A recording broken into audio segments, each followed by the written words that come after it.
We are in Luke chapter 24.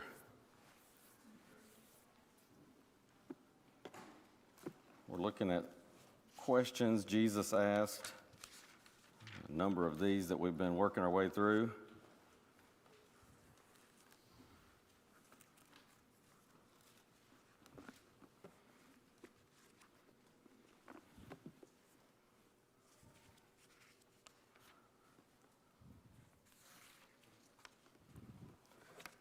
So, let me get my app open here. I like to be able to compare verses.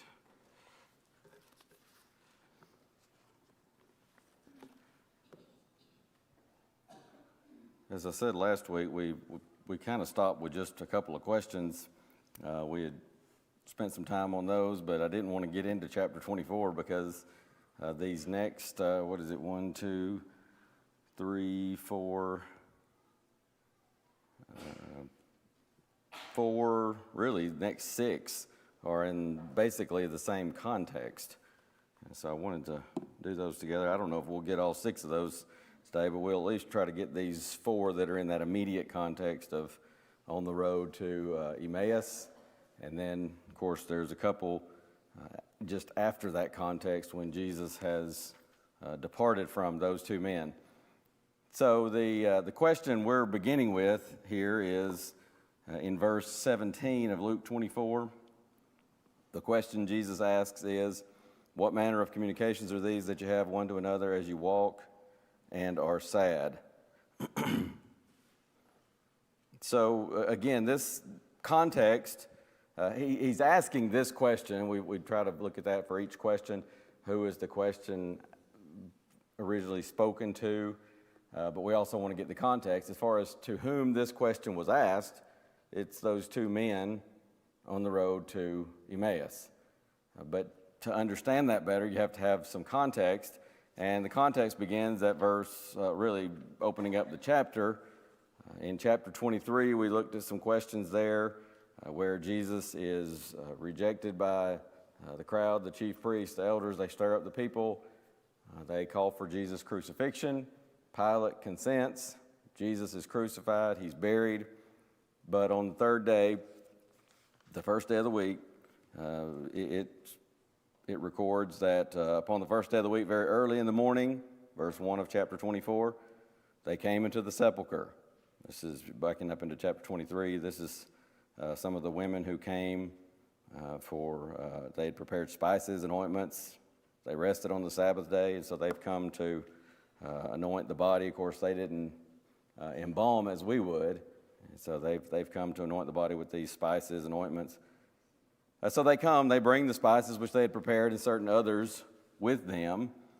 They found the stone rolled away from the sepulcher. They go inside. They find not the body of the Lord Jesus, verse 3.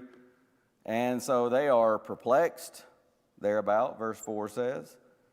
They see 2 men. These are angels, of course, but angels would often take the appearance of humans.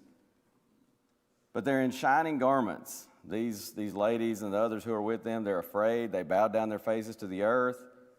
But they're asked a question, "Why seek ye the living among the dead? He is not here, but is risen. Remember how he spake unto you when he was yet in Galilee, saying, The Son of Man must be delivered into the hands of sinful men and be crucified, and the 3rd day rise again." And of course, it says there, they remembered his words. So they return from the sepulcher. They tell these things to the 11 and to all the rest. Then we're given the names of some of these folks: Mary Magdalene, Joanna, Mary the mother of James, other women that were with them, which told these things unto the apostles. But it says in verse 11, their words seemed to them as idle tales, and they believed them not. Well, sometimes we may even have a similar situation today, something even less incredible than Jesus rising from the dead. And somebody may tell us something, and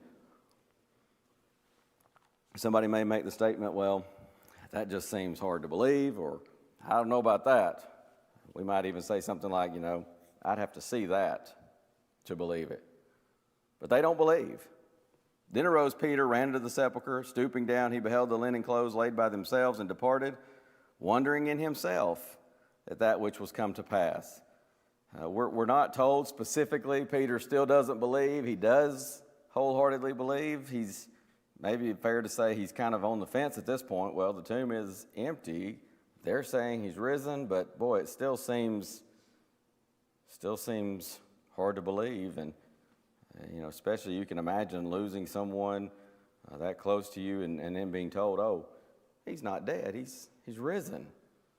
It would be difficult to grasp, to believe, and so to understand a little bit of where they're coming from. Behold, two of them went that same day to a village called Emmaus. Here's the immediate context of our question. So two of them are going to a village called Emmaus, which was from Jerusalem about 80 furlongs. It's about a 7-mile trip. And, they're probably not picking them up and putting them down, as my mom says. Well, she would, sometimes she would go walking and she would talk about, we're not out here just for a stroll. We're out here for exercise. We're going to pick them up and put them down. They're probably not in a huge hurry.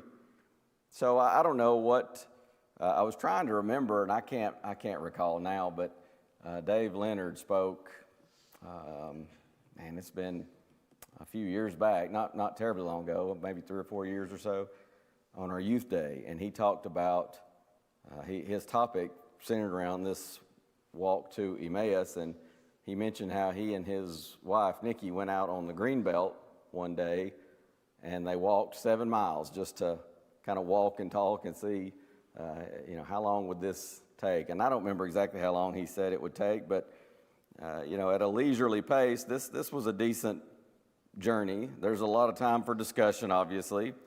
But it says in verse 14, they talked together of all these things which had happened. Well, as you can imagine, Jesus had risen to great heights of prominence. He was well known. Word spread abroad everywhere he went. There were these massive crowds.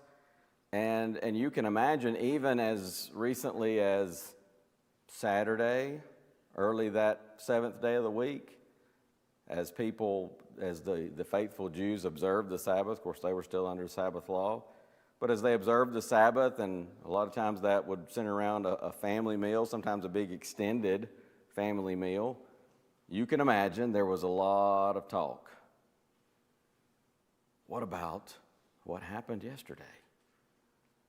I thought, maybe perhaps some of them are saying, I thought he was the Messiah. And now he's dead. And you just have to know that was the talk of nearly every Jewish family at their Shabbat or Sabbath meal. It probably filled the conversation of nearly, if not all of them. Maybe some people even saying things like, well, I had my doubts, and just goes to show, just like those chief priests said. Others who said, I don't know, he just seemed certain. I mean, look at the miracles he did. Look at his teachings, and I just don't understand. I was certain, and now he's dead. So people have been talking about this, and so they talked together of all these things which had happened. Now the Sabbath has passed. It's the first day of the week, so they're back to their normal routines, and these people we're not told why they're going to Emmaus, but they're on their way to Emmaus, and they're talking about these things. And it came to pass, verse 15 tells us, while they communed together and reasoned, they're discussing this, and maybe even some back and forth, maybe talking about, well, I thought he was the one, and maybe one of them, maybe even trying to say, well, perhaps he was. I don't really understand, but maybe there's just something we don't get here or whatever. But they're talking about it and reasoning. But while that's happening, Jesus himself drew near and went with them, and so he starts walking with them. But their eyes were holden that they should not know him. So they don't know who he is. They just know that someone, a stranger to them, has joined them in their walk. And that's when Jesus says to them, and that kind of lays the foundation for all these questions in this context. And he asks, what manner of communications are these that you have one to another as you walk and are sad? The New King James words it, what kind of conversation is this that you have to one another. I was looking, I think it was the ESV that I liked. Well, maybe not. There was one particular, anyway, must not be one of these four that I have here. I was thinking I'd seen a particular translation that I liked of it.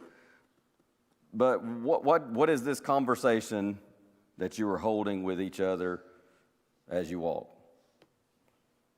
You know, in the South, somebody might come up and we might sort of paraphrase it in Southern English. What y'all talking about? What's going on? You know, and we've all been there. You walk into a conversation and maybe you join some people as they're walking somewhere and you hear something kind of interesting. Well, what are y'all talking about? So that's his question. It says, one of them, whose name was Cleopas, answering, said unto him, Art thou only a stranger in Jerusalem, and hast not known the things which are come to pass there in these days? And then you have verse 19, our next question, what things? And they said unto him, concerning Jesus of Nazareth, which was a prophet, mighty in deed and word before God and all the people, and how the chief priests and our rulers delivered him to be condemned to death and have crucified him. Notice what they say, though. But you can just almost picture them shaking their heads. We trusted that it had been he which should have redeemed Israel. And beside all this, today is the third day since these things were done. Yea, and certain women also of our company made us astonished, which were early at the sepulchre, and when they found not his body, they came, saying that they had also seen a vision of angels, which said that he was alive. And certain of them which were with us went to the sepulchre and found it even so as the women had said, but him they saw not. And so Jesus joins them. Maybe he waits for a little bit of conversation and this says, what are y'all talking about? And they say, he obviously had heard enough, at least been with them for a little bit, because they're kind of taken aback, right? And they say, what things? Are you new to town? You been gone somewhere? Because how do you not know what we're talking about? It's what everybody's talking about. And so they talk about Jesus of Nazareth. And of course, you know, their first statement is, man, you must be, have you been asleep for a few days? Have you been out of town? Or are you just a stranger in these parts? Of course, they would recognize him as a Jewish man just by the attire, but, you know, it's kind of a figure of speech. Are you a stranger around here? How do you not know about the things which are come to pass in these days? And then Jesus asks, what things? And, you know, we pointed this out, I think it was last Sunday morning's sermon. What is it we always say when deity asks a question? It's never for his own benefit. It's never for information. He knows exactly what they're talking about. He knows exactly what they're thinking. He knows all these things, obviously, because it happened to him. But they don't recognize him at this point. And so he's sort of, I don't know if the term playing along is exactly the right way to put it, but he's doing this for a purpose, obviously. So he says, what things? They say, don't you know what's happened? And of course, they're sad. And that's one thing I noticed. There are some versions, American Standard, ESV, New American Standard is the same as far as, ESV, ASV, New American Standard. They have the part about being sad as a separate statement, not as part of Jesus' statement. It really doesn't matter. But these two men, they're sad. And you know, you have that word reasoned that we mentioned earlier. They're kind of debating this. They've heard this rumor that the tomb was empty. The ladies are saying he's risen. Other folks are saying, you know, perhaps, well, undoubtedly, others were saying, no, that's impossible. And so they are sad because they had put their faith and trust in Jesus as the Messiah. Like many in the Jewish nation, they had a misunderstanding about the Messiah. A lot of folks thought the Messiah was going to come and be this physical, earthly conqueror, and that he's going to throw off Roman rule, and they are going to be free again. He's going to restore the zenith of Israel's, prominence and dominance, just like it was in the days of David, and particularly even more so perhaps, at least wealth-wise, in the days of Solomon. And that's kind of what they had in mind, their preconception of the Messiah. And the Bible often would talk about he's going to establish a kingdom. It's an everlasting kingdom. It's a kingdom that will never be destroyed. And they're thinking earthly kingdom. But God is talking about a spiritual kingdom. And so they didn't listen too well many times, even when Jesus tried to tell them. Pilate, when Jesus was on trial, is going to say to Jesus, are you the king of the Jews? Because that's a pretty threatening claim to a Roman official. And, obviously Pilate's going to be motivated somewhat, at least, by fear, because the people are even going to say, I think it's recorded in John's account, you let this guy go. You're not a friend of Caesar because he claims to be the king of the Jews. But Jesus' statement in answer to Pilate there in John 18 is what? My kingdom is not of this world. If my kingdom were of this world, then would my servants fight that I should not be delivered to the Jews. But now is my kingdom not from hence. And he says it's not a physical kingdom. But so many people had that misconception. And, it's kind of ironic because even to this day, people still have that misconception that there's some kind of coming earthly kingdom, but it's a spiritual kingdom. And so he asks them, why are you sad? They very obviously are sad about these things. They say, are you some kind of a foreigner? Have you been out of town, whatever, and you don't know about these things? Well, then he asks the next question, what things? And so he's doing this for emphasis. He's doing this to focus their attention, and he's going to, of course, elaborate further.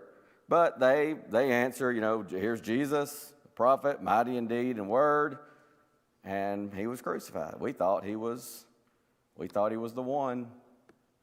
And that's why Jesus' next statement there in verse 25, it's a mild rebuke. We might read that and think it's some kind of we wouldn't necessarily say it that way to somebody. It might be more offensive, but it's a mild rebuke to them. And he's not saying fools in the sense of how we would use that term, but I was going to see if there was a version that had it. Yeah, foolish is the way the New American Standard puts it. Oh, foolish ones, ESV has. Oh, foolish men in the ASV, foolish ones in the New King James. But what he's saying to them is, you should have known this. You should have listened to the teaching, studied those scriptures in their context. The scriptures never talked about some kind of a physical kingdom. They should realize this, if nothing else from Jesus' own teachings. And so he says, oh, foolish ones, slow of heart to believe all that the prophets have spoken. And so he's going to go on and ask, here in the context, our third question. Ought not Christ to have suffered these things and to enter into his glory? They picture this conquering warrior, and Jesus came as a meek, humble servant, a lamb. Now, he's returned to heaven. When he ascends back to heaven, he sits at the right hand of God, and he is, by all means, a king. In fact, Revelation calls him twice, King of Kings, Lord of Lords. He is now the Lion of the tribe of Judah, also mentioned there in the book of Revelation, but he is also the meek and humble, subservient Lamb of God. He came to this earth with a mission not to conquer Rome, not to establish an earthly kingdom, but to purchase redemption, dying on the cross, paying the price for man's redemption. That was man's greatest need that we could never do for ourselves. And so he came to this earth for that purpose. And Jesus is, again, kind of a mild rebuke here for their foolishness, their slowness to believe what the prophets have spoken, and to understand that Christ came to suffer these things and to enter into his glory. And of course, one of his, it's difficult to determine his exact last words from the cross as you put together those four gospel accounts, but at least one of his very last sayings would have been, "It is finished." The single word in the Greek, tetelestai, meaning all has been accomplished. He accomplished what he came to do. But again, a lot of folks misunderstood that and still do to this day. So he says, "O fools and slow of heart to believe all that the prophets have spoken, ought not Christ to have suffered these things and to enter into his glory?" Again, all three of these questions asked to those men there on those two men there on the road to Emmaus.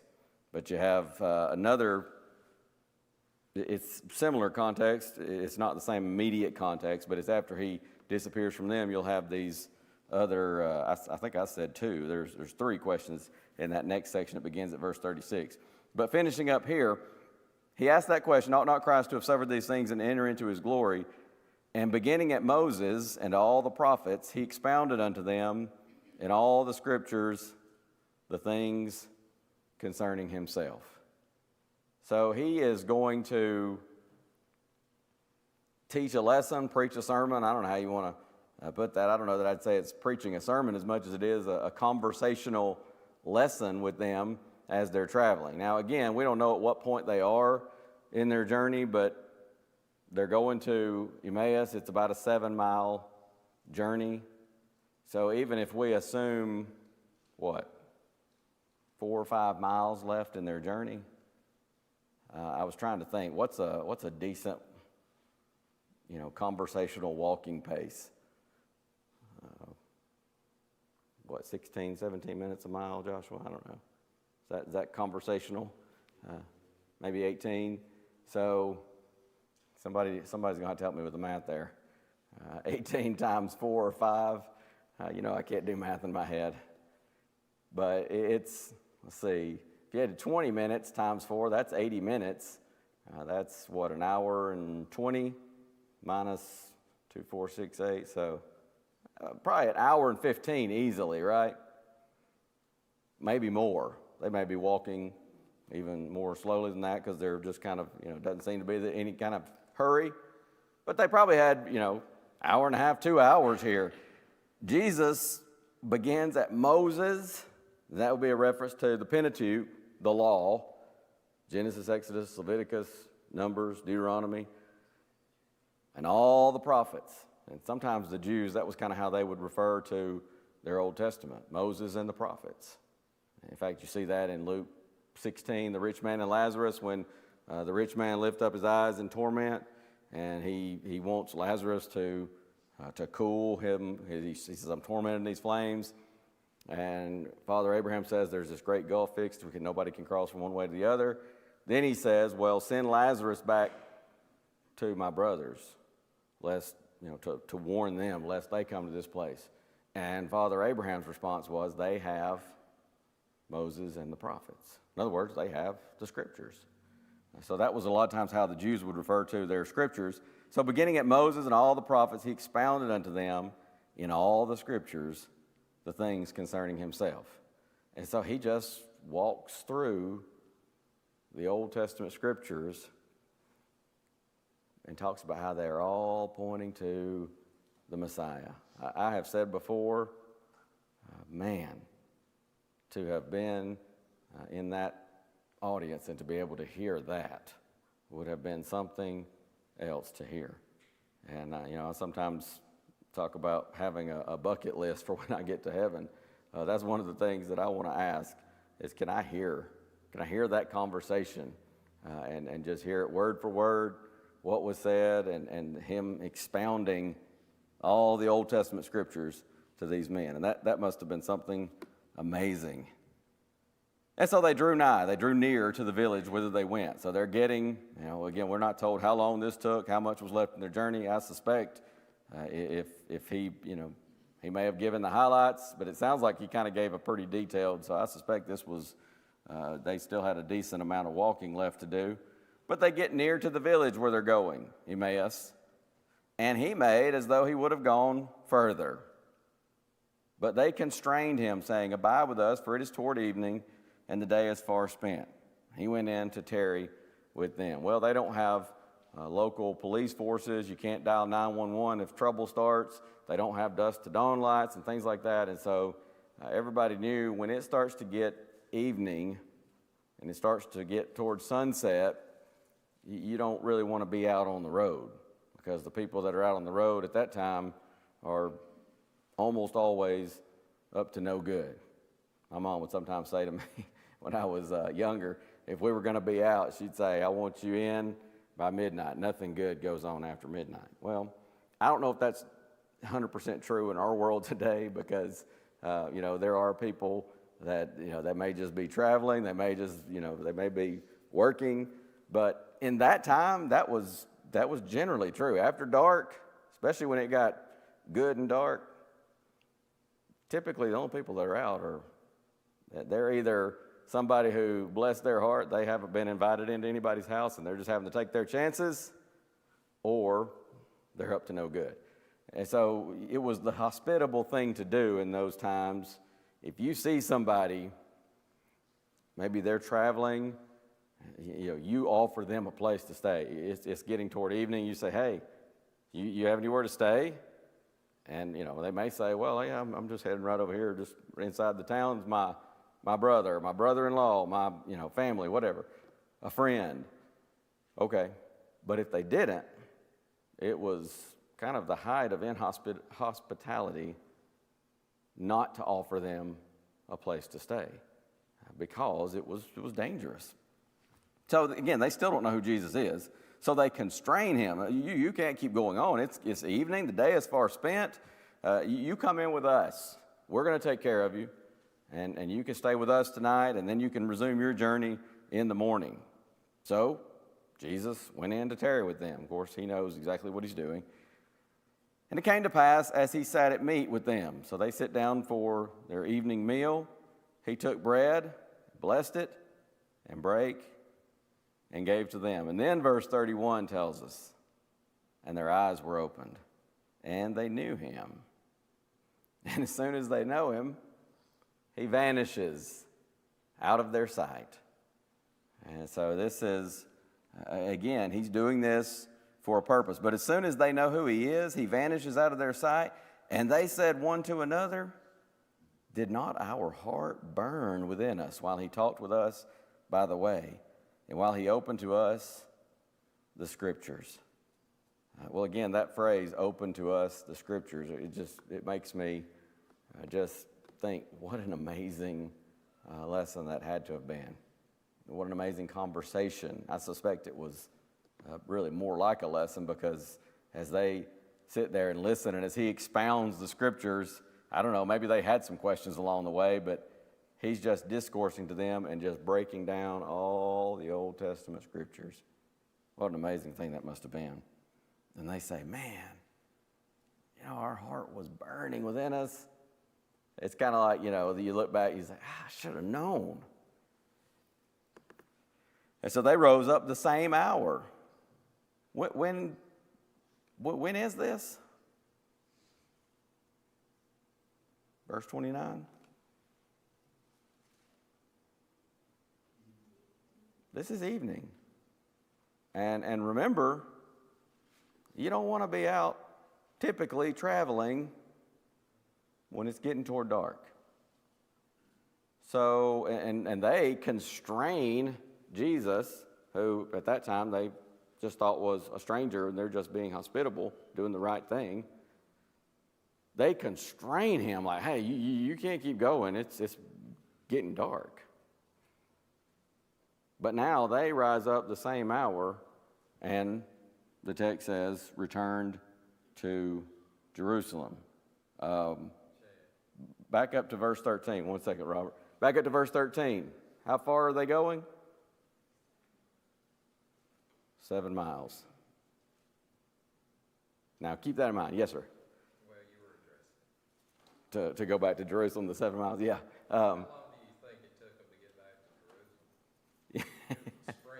Sprint. Yeah, I've thought about that too, Robert. But here's my question is, why? If it's night and they just constrained this, what they thought was a stranger, to come inside with them because it's night and it's really not safe to be on the road, but yet they just, boom, drop what they're doing and head straight back to Jerusalem. Why? They realized they did that when they realized this is indeed Jesus. It's kind of like, wait a minute, he is risen. And remember, beginning there at verse 19, concerning Jesus of Nazareth, which was a prophet, mighty in deed and word, before God and all the people, and how the chief priests and our rulers delivered him to be condemned to death and have crucified him. But we trusted that it had been he which should have redeemed Israel. Now they realized, wait a minute, it is. He is the one who is the Redeemer. We just had it wrong. And his explanation of the Scriptures and then revealing himself to them, and now they know it. And just, have you ever been hit with something like a ton of bricks and you got to do something? Many of us can relate to that, maybe when we first obeyed the gospel of Christ. Maybe you're studying, maybe even as a young person you kind of come to that understanding, but there comes a time, and I can remember, I was much younger, but I still remember very well the night I knew I got to take care of this, and it was late, not like super late, but it was late. It was a Sunday evening. It was Super Bowl Sunday, and the only hesitation I had was I was raised enough to be, I was taught well enough to be considerate, and I was kind of like, we're going to interrupt this Super Bowl party if we do this, because I knew a bunch of folks from the congregation had gathered to, I can't remember whose house they were at, might have been the preacher's house, to watch the Super Bowl. And I remember thinking, man, I'm going to bust up that Super Bowl party if I do this. But I knew I had to take care of that right then. And I've been in studies with people, and it hits them. And I say, and they're just kind of like, whoa, I'm not right with God. I'm not where I need to be. And I sometimes will, I know the answer, but I sometimes will say, just for sake of emphasis, so what do you want to do? And they say, we need to go to the church building. Or we need to, I've had one occasion where somebody says, we need to go over to so-and-so's house. They got a pool. But I need to be baptized into Christ. I got to get right. I've baptized people here late at night. At camp, we've baptized people in the middle of the night because they come to realize it and they say, hey, can't put this off. Got to take care of this now. And one year at Camp McCroy, we had a thunderstorm going. And it was, all we had was the creek down, I don't know, maybe quarter mile. It's a decent little walk down there from the cabin.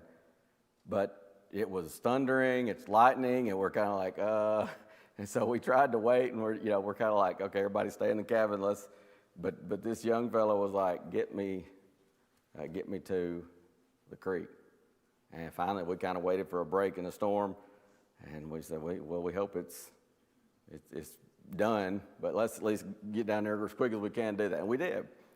But you get the idea. They dropped everything, and they head for Jerusalem. And to Robert's point, yeah, I suspect that was a much faster return trip. And I could picture, you use the word sprint. I don't know that that's out of the question. I mean, these people do a lot of walking, so probably to run, and there's probably even some, very near, if not literally, adrenaline there.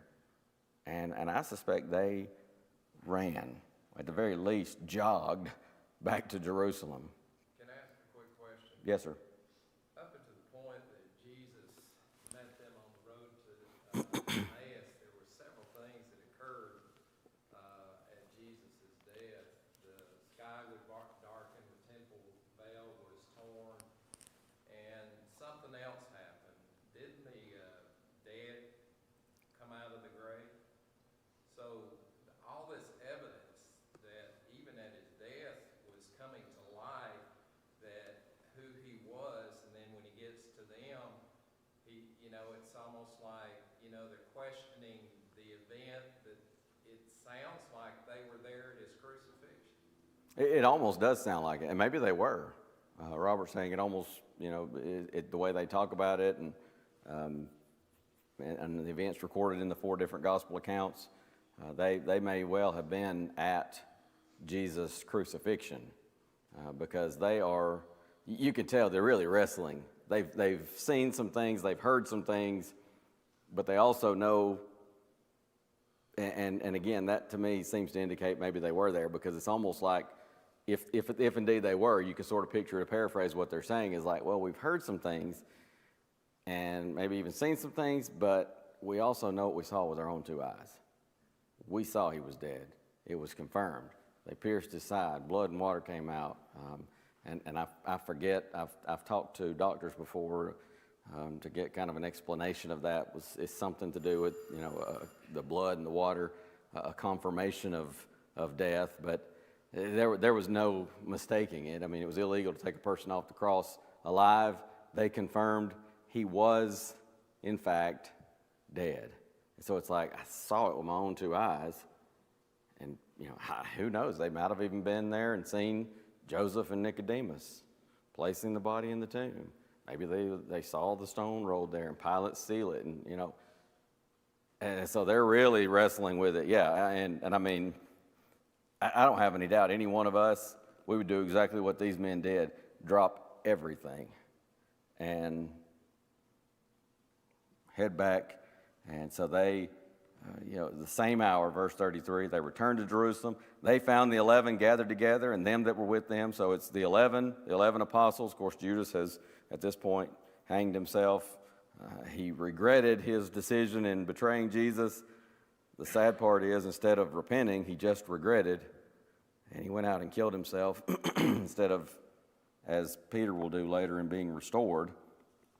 But they find those 11 apostles and them that were with them, we're not told who all that is, saying, the Lord is risen indeed and hath appeared to Simon. That would be Simon Peter, obviously. And they told what things were done in the way and how he was known of them in breaking of bread. So they tell about this conversation, and you can just, again, you can sort of just picture them breathlessly going through this, sort of giving the high points, because they're probably telling it all just in one breath, just about.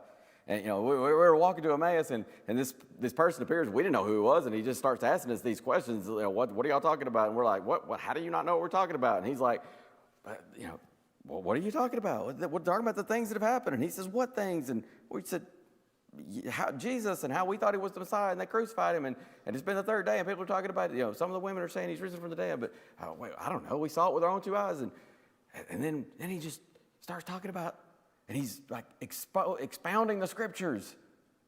And then it was getting dark, and so we obviously we couldn't let him just keep going in the dark. And so we told him, like, hey, you got to come in with us. Come stay with us. And so he did, and he came in, and we sat down to eat, and he gave thanks for the food. And then all of a sudden, we knew it was him. It was like just a revelation or something. Of course it was. And we knew who it was. And then he just disappeared. He just was gone. And we just dropped everything. We came here. We had to tell you guys. You could just sort of picture something like that. And so they tell the things how it was known to them in breaking of bread. And then you get to verse 36.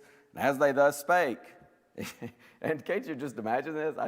It makes me sort of chuckle, because as they are just sitting here, and maybe the 11 and whoever else is with them there, they're just sort of like, jaws open and are like, and maybe they're even thinking, I don't know about this. This sounds a bit like, bless these guys' hearts. They've been up for a while. They've run so far, and now they're just exhausted, and they're talking crazy. I don't know. But as they thus spake, Jesus himself stood in the midst of them and saith unto them, peace be unto you. This was a common Jewish greeting. A lot of times be something like shalom in the Greek. And so it says there in verse 37, but they were terrified and affrighted and supposed that they had seen a spirit. And I wonder, and I don't know that I can answer this, but I'm just sort of wondering out loud, was this everybody or some of them? What about the two men on the road to Emmaus? Would they have been terrified and affrighted and supposed that they had seen a spirit, or would they have known? And again, maybe that their eyes were held again and they didn't understand. But it may be that some of them were terrified and affrighted. Maybe these two men are like, yeah, there he is. Or maybe none of them recognize him here. I don't know. Again, I don't think I can answer. I don't think anyone can answer that definitively. But he says to them, here's our next question. Really two right here in this verse 38. Why are you troubled? And why do thoughts arise in your hearts? And so he wants to know, why are they so, we might say, worked up? Why do, New American Standard has, why are you troubled, and why do doubts arise in your hearts? And I think that's how the ESV has it. And I was seeing if a different version had it translated a little bit differently. Questionings arise in your heart.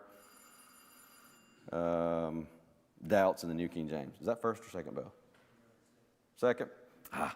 So he says, why are you troubled? Why do doubts or why do thoughts arise in your hearts? Behold my hands and my feet, that is I myself. Handle me and see, for a spirit hath not flesh and bones, as you see me have. When he had thus spoken, he showed them his hands and his feet. So he's asking them, he knows doubts are in their hearts. He knows they're a bit troubled, scared, afraid. He says, see, it's me. And while they yet believed not for joy and wondered, they're just so overjoyed. It's like, can it be?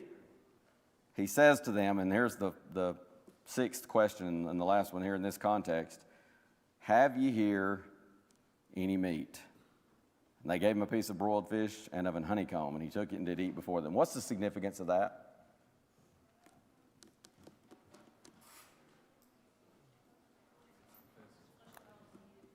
He's bodily resurrected. A spirit can't eat food, and so he eats. And then he says, these are the words which I spake unto you while I was yet with you, that all things must be fulfilled, which were written in the law of Moses and in the prophets and in the Psalms concerning me. And here it is again. He opened their understanding that they might understand the Scriptures, again, to hear that lesson. And he says, thus it is written, thus it behooved Christ to suffer and to rise from the dead the third day, and that repentance and remission of sins should be preached in his name among all nations, beginning at Jerusalem. What an amazing event that must have been. But Jesus spoke to these two men on the road to Emmaus, asked them three questions, and then three questions right here in this context of 36 through 40, 44, 47 or so. But good questions. Jesus showing he was and is risen from the dead. We serve a living Savior. All right, let's put a peg there. We'll stop and pick up with our first question from the book of John, Lord willing, next year, next week. Who? I don't know.